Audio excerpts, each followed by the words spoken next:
এইদিকে আমি এত কষ্ট করে কাজ করতেছি আর ওইদিকে আমার ষাটটা বসে বসে ফোন টিপতেছে।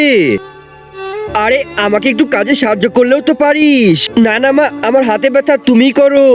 আচ্ছা ঠিক আছে, আমিই করছি। আরে মা ওইদিকে কি করছে? আরে মা আপনি কাজ করতেছেন কেন? আমি কাজ করে দিচ্ছি। না না বৌমা, তুমি পারবে না, আমি করছি। আরে মা দেন তো, আমি করে দিচ্ছি। আচ্ছা ঠিক আছে করো। আমার বৌমা কত ভালো, আমার কত খেয়াল রাখে।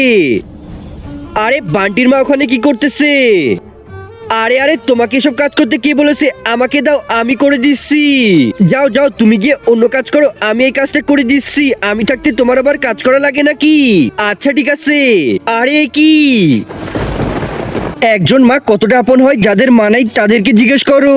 তাই আজকে যারা মাকে ভালোবাসো তারা একটি লাইক আর একটি সাবস্ক্রাইব করে দাও, আর যদি না ভালোবাসো তাহলে এই ভিডিওটা থেকে দূরে থাকো।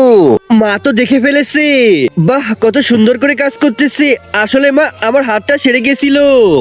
হ্যাঁ হ্যাঁ, এখন তো তাই বলবি, মায়ের কথা শুনবি না, বইয়ের কথাই শোন।